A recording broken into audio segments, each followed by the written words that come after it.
공화당에서는 인플레이션 방지법이라는 것이 발의가 됐습니다. 물론 지금 공화당 의원 숫자가 민주당 의원 숫자보다 적기 때문에 이 법안이 통과가 될지 안 될지는 확실하지 않습니다. 하지만 상당히 그 내용이 의미가 있어서 전해드리려고 하고요. 더더군다나 우리 한인 의원이 이 법안을 지금 주도하고 있다라는 점에서 저희 관심을 좀 더 받고 있습니다. 공화당 하원에서는 어제 전년 대비 인플레이션율이 4.5% 아래로 떨어질 때까지 인플레이션을 증가시킬 것으로 추정되는 모든 법안은 통과를 금지한다라는 내용의 법을 만듭니다. 이해가 되셨나요? 4.5% 인플레이션이 4.5% 이하로 떨어질 때까지라는 조건을 붙인 겁니다. 왜? 지금 인플레이션 7%다라는 보고가 나왔거든요. 지난 1년 동안에 인플레이션이 7% 상승했다. 엄청나게 상승한 겁니다.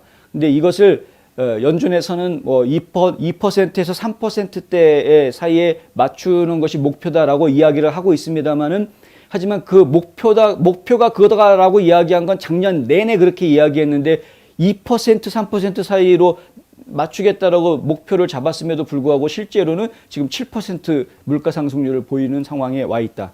이것을 어떻게 잡을 것인가 하는 겁니다. 지금 바이든 행정부에서는 전혀 제대로 된 대안을 내놓고 있지 못하는 상황이고요. 오히려 돈을 더 풀자라는 자꾸 이야기를 계속하고 있다. 연준에서는 지금 오히려 시중의 통화를 긴축 경제로 줄여나가겠다라고 계획을 발표했죠. 이른바 테이퍼링을 하겠다라고 발표를 했고 기준금리를 올리겠다라는 발표도 나오고 있는데 이런 상황에서 오히려 민주당 정치인들은 돈을 더 풀어야 되고 복지 혜택을 해야 되고 지금 BBB 법안, 빌드 베터 백 법안을 갖다가 못하게 하니까 그거를 지금 쪼개가지고 여러 개 법안으로 나눠가지고 어떻게든 통과시켜서 뭔가 지금 사람들한테 자꾸 돈을 풀려고 하는 이런 이제 계획들을 세우고 있는 그런 입장입니다. 근데 이렇게 돈을 푸는 것이 결국에는 인플레이션을 잡는데, 인플레이션을 낮추는데 아무런 도움이 안 될 것이다. 오히려 올리면 올렸지 낮추는 데는 도움이 안 될 것이다. 이것이 지금 계속 보수 진영에서 나오고 있는 지적이고요.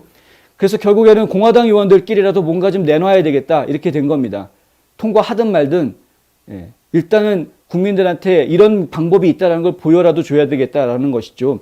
인플레이션율을 4.5% 이하로 떨어지기 전에는 어떠한 법도 통과시킬 수 없다. 특히 정부가 돈 쓰겠다라는 인플레이션을 부추길 수 있을 것 같은 그런 법은 무조건 통과시키지 않겠다는 겁니다. BBB 법안 막았더니 그걸 쪼개가지고 여러 개 법안으로 만들려고 한다라는 이야기 좀 전에 해드렸죠. 그거 전부 다 막겠다라는 이야기입니다. 그걸 막는 법안을 만들어 놓은 겁니다. 근데 이 법안을 만든 이 사람이 이 두 분인데요. 마이크 가르시아라는 캘리포니아 연방하원 의원이고요. 영킴 연방하원이고요. 영킴 의원 같은 경우는 이제 어제 늦게 성명서를 내놓았는데 미국인들은 40년 동안 지속된 높은 인플레이션으로 생계를 유지하기 위해 고군분투하고 있으며 캘리포니아에서는 모든 것이 더 비싸다. 불행하게도 펠로시 의장은 인플레이션을 부추기는 거액정부, 거액 지출 정책을 계속 추진하고 있다. 의회의 정책들은 미국 노동자들, 가족들 그리고 기업들의 삶을 더 쉽게 만들어야지 더 힘들게 해서는 안 된다. 나는 무분별한 연방 지출을 막기 위해 가르시아 의원의 합류에 인플레이션 방지법을 이끌게 돼 자랑스럽다. 나는 상식적인 해결책을 위해 계속 싸울 것이다. 이런 이제 성명을 내놨고요. 가르시아 의원도 성명을 내놓았는데 우리 주와 미국 전역에서 열심히 일하는 미국인들은 무분별한 정부 지출로 인해 기본 상품의 가격이 상승하는 것을 우려하고 있다. 나는 정부의 통제불능의 지출을 제한하는 실질적인 장벽을 통해서 미국 가정의 인플레이션 위기를 완화하는 데 도움이 되는 인플레이션 방지법을 의회에 도입하는 데 내 동료들을 이끌게 되어 자랑스럽다.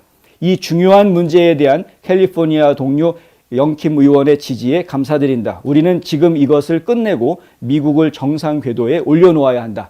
이런 성명을 내놨습니다. 근데 이 이 법안 발의해 놓은 것에 대해서 민주당 의원들 지금 저희가 파악하기로는 한 18명 정도 상당히 많은, 아직은 이제 아주 많다라고는 할 수 없습니다만 꽤 많은 의원들이 바로 지금 이제 동참하고 서명을 하고 있는 모습을 보이고 있고요. 근데 이 하원에서 내놓은 이 법안이 전혀 새로운 것이냐? 꼭 그렇지는 않습니다. 이미 상원에서 공화당 연방 상원 의원들이 비슷한 법안을 내놓은 것이 있었습니다. 이른바 동반 법안이라고 이야기할 수 있는데요.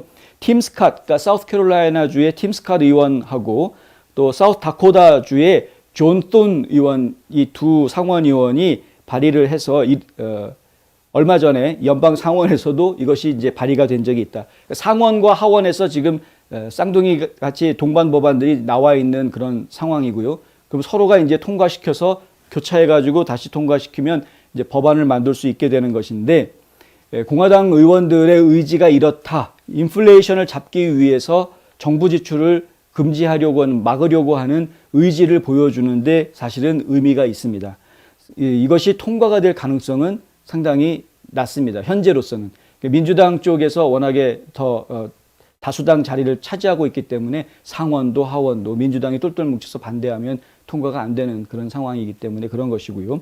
이것이 이제 초당적인 법안으로 이런 게 만들어진다면 좋겠으나 민주당 쪽에서는 어떻게든 정부 지출을 좀 더 늘리려고 하는 입장이고, 공화당에서는 정부 지출을 막으려고 하는 그런 당론 간의 대립이 있기 때문에 실질적으로는 통과되기는 어려운 법안이긴 합니다. 하지만 이런 방법이 있다라는 것을 국민들한테 보여주었다라는 것은 상당히 의미가 있다. 저는 이렇게 적극적인 모습들을 보여주는 걸 계속해서 보고 싶은 겁니다.